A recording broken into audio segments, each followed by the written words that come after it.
According to the 2018 Global Status Report on Road Safety, the World Health Organization (WHO) puts the figure of road traffic fatality in Nigeria at 39,802, and while the estimated rates per 100,000 deaths stood at 21.4. Uh, Hello and welcome to At the Canal on Vanguard Life. My name is Precious Chukudi and I have with me my first co-host and my second co-host Gift Mark. and we're going to be looking at the deplorable state of the road at that's the oshodi-Apopa expressway, and that's what we're going to be talking about today at the canal.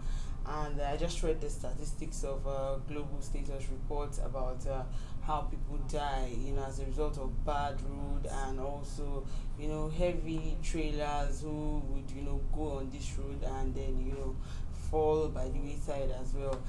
Let's talk about the challenges of the commuters, what they face on this road. I'd like you to speak more on that, Dami.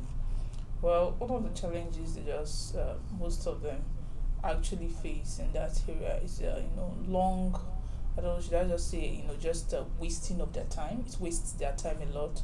Trying to get to your workplace maybe by 8 o'clock, and you have to leave home by 5 o'clock just because you're trying to beat the traffic around that area and all that. Then, just the stress. These are just some of the things that you face. And some of the things that you just look at is just the poor parking space of some of those cars, and some of the vehicles that just, go along this way. And, when you are talking about some of these things also, these are some of the air pollution. Air pollution in that area, it's a big challenge to people, especially to their health.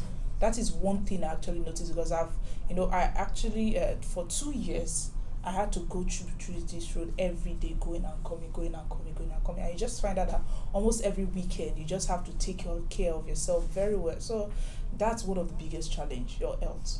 All right. Do you want to add to what she has said? Yes, imagine a female, for instance, actually passing through that road at night.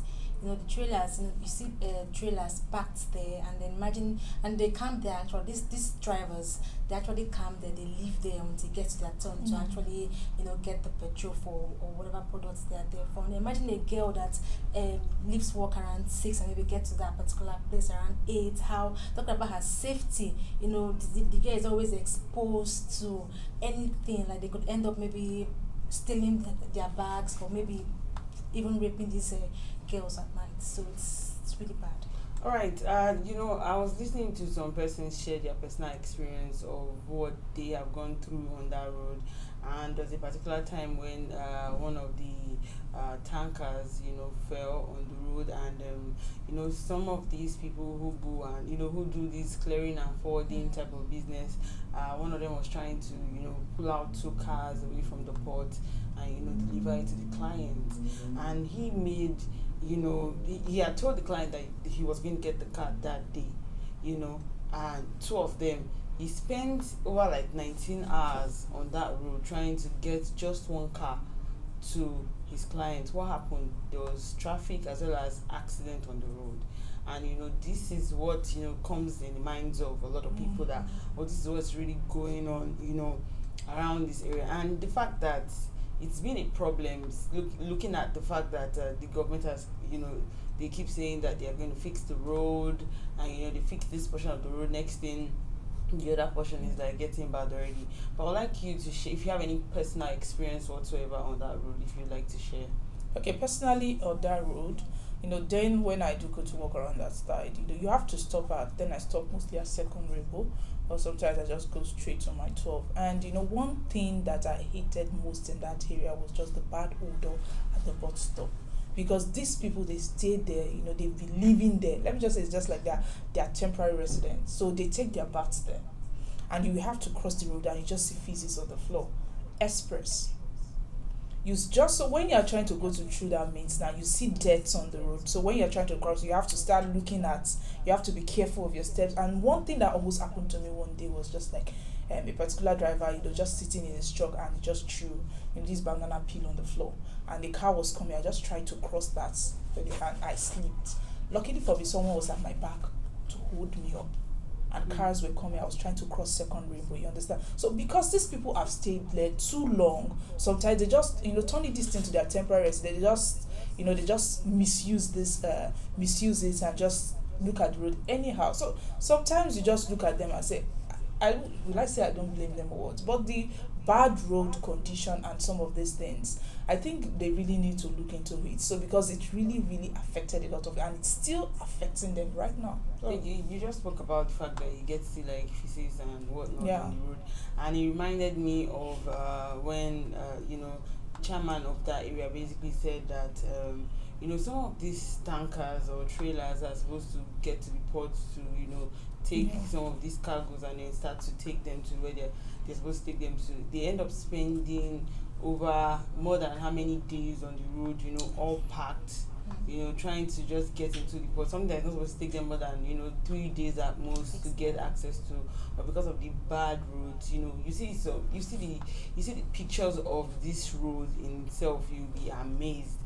This very big gully, like if you see a car even coming in there, I don't even know how. I spoke to one of the drivers one day. They told me he had spent 10 days there and was still at second rainbow, not yet, not even close to the I destination. hear some people even So spend it's as just much like- as 21 days. So I was just looking at it. You are here for 10 days. How do you leave? How do you do anything? So they have, if you actually get there very early, it means that you have to see them taking their baths in the inside their the tanker that they are driving, because you see water coming out from it and all that. So those people that take their baths inside the truck, definitely they are the ones that will defecate on the road. So you just look at it as a God. This thing is just, I think it's really high time they look into it. It's been such a long time. And coupled with the fact that there's nobody mounted there to control traffic. I remember when I went to that area, that was some few weeks back. I had to board a bike. No way. The only way to actually get to a destination in time is to board the bike. So I was on the bike and they were just going. I was really scared because the way they were just riding, like anyhow, and because nobody's there to actually control these people. Hey, wait, you come in. I think at this point they should actually mount wardens. People should be there to actually control the movement of it. Yeah, one of the challenge in that area is the fact that everywhere is so closely congested because of these trailers, and then there's a limit where these bus drivers can get to, because they don't want to get caught up in that traffic. Yeah. So they will just stop at a particular bus stop for people to alight. Then the rest of the passengers can either be using their leg to go to wherever they are going to, or maybe take a bike. And the bike thing is not even friendly. It's not advisable to an extent, because sometimes you are on the bike and there's a trailer coming, and then another one is, so like you are scared for yourself, you are scared for the bike person, so it's very, very risky. And even for people who, maybe women who are even in their pregnancy stage, having to walk around there, because what I'm speaking about this is because of the deplorable state of the road has actually made some companies basically relocate out of there now. In my findings, I found out that over 82 big companies have actually relocated away from there because of that traffic, the way the road is. Most of them have clients who are coming over to come see them. They can't even come because they're like, we're still stuck somewhere, and some people have to even do their meetings on the road. Or now that people now even do virtual meetings now, most people would rather not even come to that area. They'll be like, okay, let's just do Zoom. There's no need for me to come towards that area because of traffic, that kind of thing. What do you think about the fact that, because the fact that 82 companies, big companies, relocated away from there, it has done something to our economy, whether you like it or not, right? Definitely. What do you think about it, Gibbs? Of course, and when companies keep moving, of course the community and the country will keep falling down in terms of our economy. So at this point, I think it's time for government to actually look into that area. I think that particular roles need to be put in our 2021 budget, on how to fix that road, because the more people keep going away, the more the economy keep dropping. The thing is that it's the road repairs and everything is ongoing, but then it's something that it never gets fixed, in the sense that we keep hearing it's going to get better, and every time when you get to the front pages of the paper, you see the deplorable state of the road, you see the tankers, packed together. People can't even, but some people have to park their cars in fueling stations. They park their cars, and then they now have to walk down to their offices. So that state in itself, makes it even hard for some persons. And you spoke about something that was really very important, about the fact that people who work there, imagine closing really late at night and having to now get a bus or even go close to your car. You get to face miscreants, this talk. Some people, at gunpoint, at knife point, they are willing to, to wound you or something. We've heard of stories of different people, some people who didn't even make it alive because of, this thuggery attack. They want to take some of their things and properties. Then what do you think about it? It's bound to happen in a place that is very congested like that. Very, very bound to happen. Then another thing, it's just this type of accidents, these type of things are really, yes, they are really, really going to happen in those type of areas. Then normal road car accident. Now in a place on the express road, taking one way is actually very legal, but at Apapa is very legal when you are going to that side, because right from Sele going to that side, you just see buses taking their, you just see them following the one way, and you just look at it, is this normal? And you just be looking at them, passing them, that they should follow the one way, nobody to stop them because there's no road for them to pass. And it's very dangerous, because someone that is trying to cross now, you have to look at this side, and at the end of the day, you still see that you're almost getting involved in an accident. So that's one of the things that are very, very dangerous. One of the things that's very dangerous. We are talking about that, being meeting all those miscreants, your life being in danger every day. Definitely, we know that companies will move away from that area. All right, let's talk about the stretch of the road that is really, really bad, and that's from the my2 all the way to the Badagry area. That is so bad. And then you see a lot of times, I've been in potholes. I don't know if you've had that experience of being in like serious pothole, and maybe you are talking, and the moment the car just gets in, like you can even like wound yourself in your mouth. I don't know if you've ever experienced that kind of thing. So then I see how deep these potholes are, and then immediately the car just goes in, and then you just bump your head. That feeling. And then as a result of what was going on around there too, one of the things that happened was during the #EndSARS protest. One of the things the people around that area were protesting about was the abandoned 10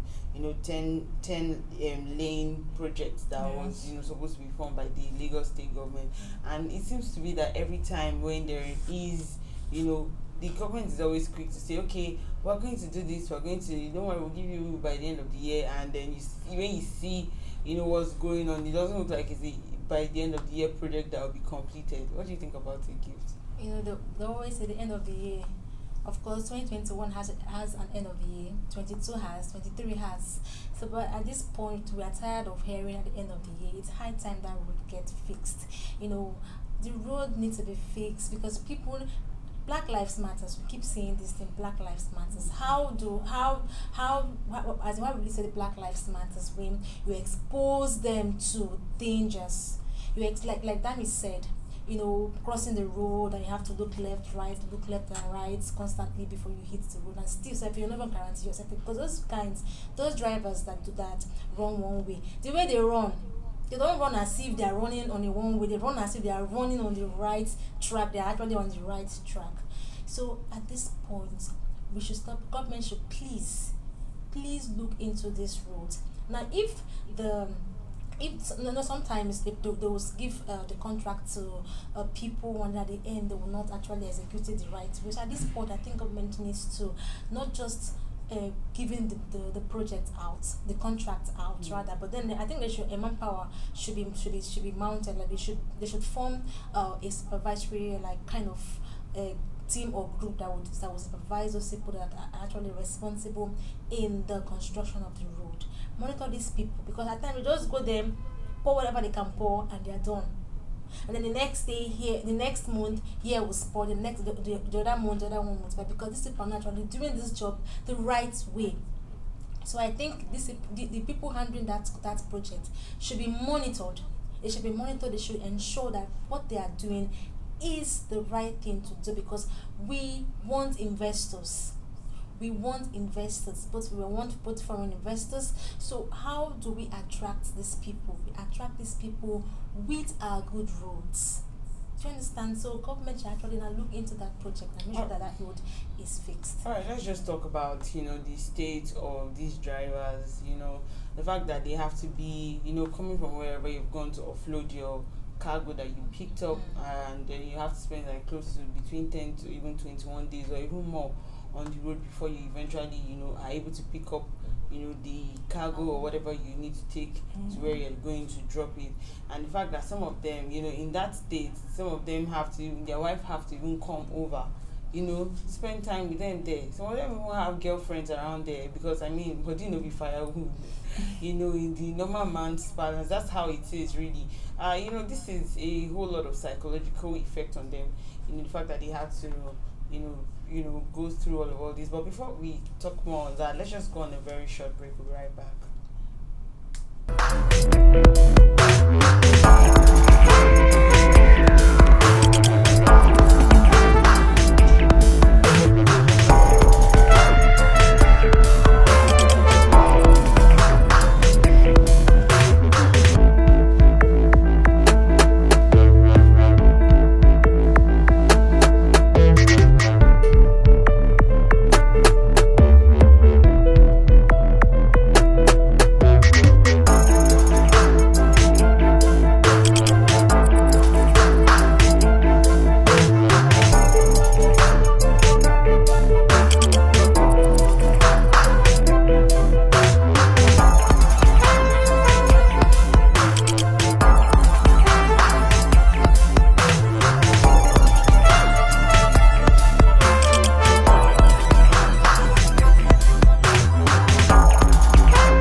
Back, and we're talking about the state of mind of these truck drivers. The fact that they are also human beings, whether you like it or not. It's just somebody has to do the job, and they are caught up in that road for days, not having to see their family.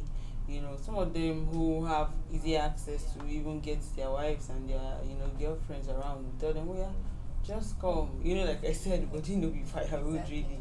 And so they bring these people to basically, have conversations and so, and then one of the things again that we also need to talk about is the fact that, there are a lot of houses over there, people that want to live there and then find job somewhere or go from there to their workplace. It has really affected their standard of living. It has affected their life. It has affected how they see things basically. Let's talk about what you think that some of the people who live around there would be going through. And like number one, you said now, affecting their standard of living. Some of them being, trying to look at the offer of working somewhere else apart from their place again. Because before you try to put out, you have to talk about the transport fare itself. If the transport fare it's lesser than what you're going to be receiving with your salary, and you have to talk about the profit at the end of the day, because one big issue there of course is the transport. you have to come down from the bus you take most of the time, then you have to board the bike or you have to trek. So some of these things, apart from saying that the work itself, the stress issues, and sometimes when you stress yourself too much, you actually fall ill. So you have to take care of yourself. So this road itself is just, so I would just say it's adding to the unemployment rate in Nigeria, because even some of these tank drivers, forget it, leave it or not. If you are the wife of some of these tankers, you will tell them to quit. Because when your husband, driving for days and still having to stay inside the truck to live there for like 21 days, 22 days, 25 days, please, you have to consider the best option for your husband, because you have to look at the environment he's going to stay, his health, how he's going to feed, and many other things that we are affecting. And sometimes when humans stay alone without anybody with them for a long time, it actually leads them to a state of depression. So some of these things, it causes many health hazards, but it's just that we don't know, and sometimes we just look at it, just take it for granted and all that. So I think it's really, really affecting both the younger ones there and both the adults, because they have to look for work within that vicinity. And if there's no work in that area, they can't work outside. When we are talking about, especially during this COVID has affected many companies, their finance, and they are reducing the way they are paying their salaries. And of course, if it doesn't pay you, you won't work in that place. That is it. I can't do something that won't pay me. So you'll be like, okay, is it not better I sit down at home now for me to be working somewhere else, that before the end of the month I'll start looking for money to borrow for my transport. So of course, it's still affecting the unemployment rate in Nigeria. All right. Okay. I think also, so let me add to what Ami said, the issue of security. Those people that are actually living there, that live in such areas. Imagine you, because since this really has packed there, and then they take that place to be their camp or their new home till whenever they get their destination. Now it attracts miscreants. People just come and be like, that means this space is an open space, so I don't have a house, so let me camp here to with these people to just like that. Most people just come there to camp, like, hey, we don't get a house under the bridge or under the cab, anywhere, under the trailer, anywhere we see, we could just sleep. Now the people living there, people that actually live there, the main people that reside there, talking about their safety. You can be in your house and they will just break into your house and steal from you, because those people naturally are not people that stay in that area. They just came out because nobody gets here, and that's it. So in terms of security, people that live there, they are not safe in their own houses. All right, let's talk about the fact that the government have tried to set up like task forces to help with the traffic situation around there, but then it seems not to be yielding like enough effort really, because there's little more that they can do. But one of the main problem on that road is the bad road in itself, because if the road is fixed, especially because this is not, at first there was a certain time that people were complaining about the fact that these trailers or these trucks have to be packed for longer days, and that in itself even weakens the the road. The fact that these heavy duty trucks are packed on the road. So let's talk about because you mentioned the area of task force, but the government has tried in their best to send these people and say, okay, go and help with the conditions of the road, help people so that they can know where to pass and where. But really, it has not really done so much. What do you think that what exactly do you think can be done? For me, yeah, a team have been set up before. Maybe it didn't work. It doesn't mean we should just give up. It doesn't mean government should give up. I think they should still try more, maybe form another task force again, and then that apart for me, this task force, do you equip these people? Give them what they actually really need to actually get this job done. So we shouldn't just give up and say, we've tried before, it didn't work, so let's just be no. I think government should also do it again. And one of the biggest challenges is the fact that some people, usually because of how the road is and everything, a lot of people have moved out. This is not just only business, so a lot of people have moved out, but not everybody will be able to move out. Like imagine everybody moving out of there. Where are they going to move to? Because even areas where we are coming from are already congested. Some places are so closely knitted that people can barely even breathe. Do you understand? They can barely even get like fresh air coming in, let alone when these people start to move out and start to look for areas where they can fix it. So not everybody can really move out really. So what do you think about the moving part of what's going on in that area? Of course, it's what is affecting them, but there's something that I just think that we need to talk about. There's something that we always say, like, it's something like culture now. It's like we've forgotten about this pothole culture that we have in Nigeria. almost everywhere that you pass, you surely see pothole about from there.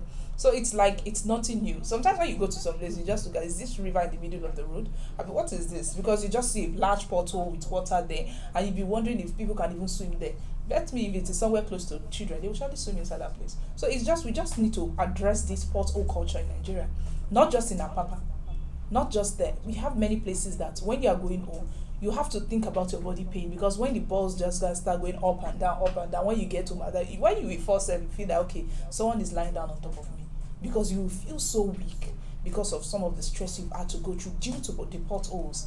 And sometimes because you don't want to stay too long, you have to take bike, which you know you are not safe on. You just have to keep looking, keep warning the person riding the bike, please be careful, and all those things. So these pothole cultures, we just need, I think the government need to look at it. I think they need to appoint people, or maybe just like the local governments. I think the local governments are the ones that are supposed to be in charge of these things. Look at every places, all the roads that have been tied, and if there's a pothole, find a way to fix it, because before it becomes large. That is one thing that we really, really need to address. So it's so that it won't, get to this big, where we'll be talking about people moving out, people not being safe, it being like this Apapa Road. I think we need to work on that. All right, as a result of the deplorable state of the road, one of the things that most people, commuters, get themselves involved is the transportation level. The fact that before you step out of your house, you have to plan your pockets. You have to plan, because you anything can happen.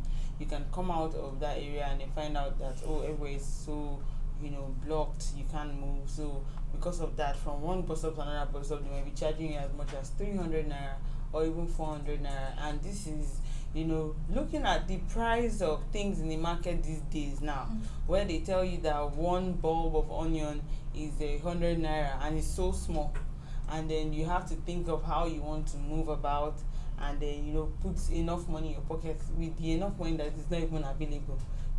How does this have a huge impact on people living around their gate? Negative one, of course. Negative impact, because when you check yourself, like from here to here I have to pay 1,000. I have not even eaten. What I have is 700. I need to eat. How much more paying transport of 1,000? And that's just going maybe. So you just end up staying in the house. You can't go to work. Or you have to work half of the road. That's the thing. It's either you end up staying in the house and lose your job, or you have to then walk. Are we going to attribute it to the reason why most times when you're at bus stops, you find a lot of people asking for transport these days? They say, please help me to the next bus stop or something. Exactly, it happens. And the worst part is that you don't know who to assist, because you don't know who is saying the truth and who is not saying the truth. Imagine seeing a well-dressed person coming to ask you, please help me, I'm going to pay my transport. Sometimes it's just like that most times. Yeah. Like, you know how they say, sometimes people don't look like what they're basically going through, really. So these are one of the things that a lot of us we are trying to look at, because of all these that these people go through, the transport level of insecurity, the fact that you can just be walking on the road and one trailer can just fall on your head. That one is one of the scariest things. Being on a bike in between two trailers, not even knowing what's going to happen. They could just even collide together. Anything can even happen. The fear, people always having their heart in their mouth when they have to move.